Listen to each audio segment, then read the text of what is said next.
1936 dawned over a peaceful Britain. The trauma of World War I was fading. King George V had been on the throne for a quarter of a century. But during the next 12 months, Britain would face tumultuous upheaval as the church and the government went head-to-head with the monarchy over the future of the crown.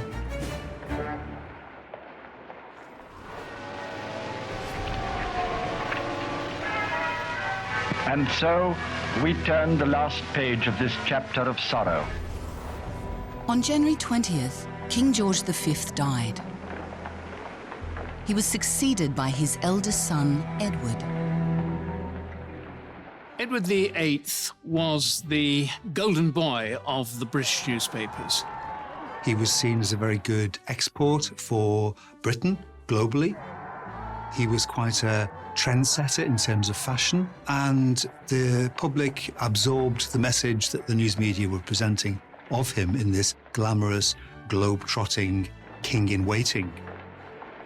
The British monarchy was seen as, the Times once put it, not central to just national life, but central to all life, which is an extraordinary statement to make. Edward had star quality, but he also had a secret.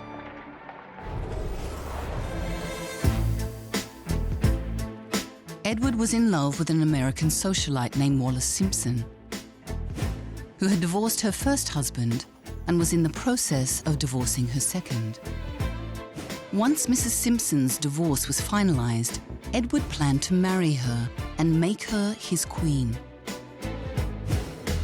But at this time, the Church of England forbade the remarriage of anyone who was divorced while their former spouse was still alive. If Edward married Mrs. Simpson, it would place him in direct conflict with the very church that he was head of. Britain stood on the brink of a constitutional crisis, but no British newspaper printed even a hint of the affair. They saw it as their job, certainly not to criticize him, not to reveal any of the scandalous life that he was going in for, but to present him as the embodiment of the monarchical principles. There was an almost total media blackout. As far as the British news media went, it wasn't until very, very late, actually during his reign, that this became public knowledge.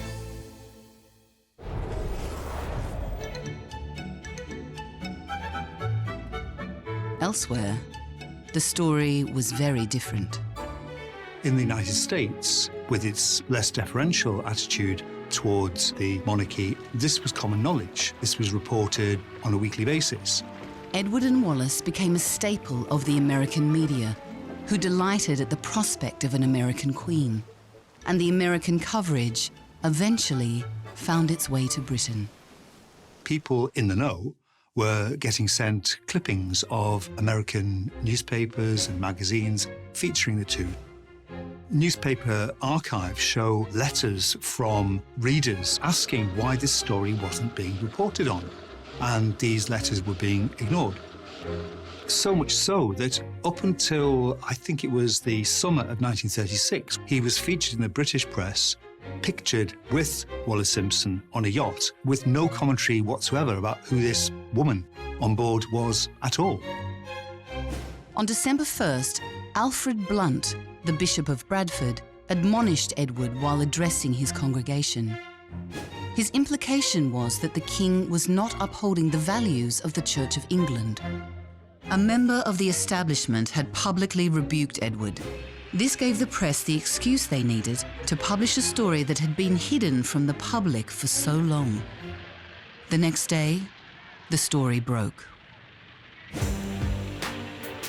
It was a huge news story.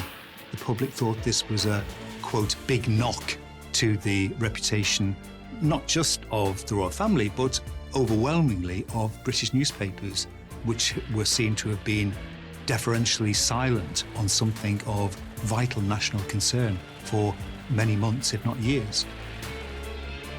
The nation was stunned. The crunch came, and Baldwin, the Prime Minister, who represented the voice of the establishment, said to him, look, sir, this is an impossibility. You can't marry this woman. Baldwin gave the king two options. Edward could renounce Mrs. Simpson, or he could renounce the throne. On December 10th, King Edward VIII abdicated. He had reigned for just 326 days. I have found it impossible to carry the heavy burden of responsibility and to discharge my duties as king as I would wish to do, without the help and support of the woman I love. Edward was replaced on the throne by his younger brother, King George VI.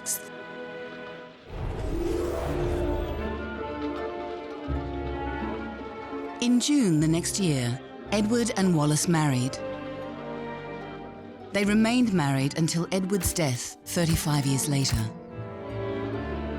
The couple lived for most of the rest of their lives in semi-exile in France. The new King George, fearing that Edward's return would cause public unrest, threatened to cut off Edward's allowance if he ever travelled to Britain without an invitation. The abdication crisis had been a turning point for the British press, as the generations to come would find out.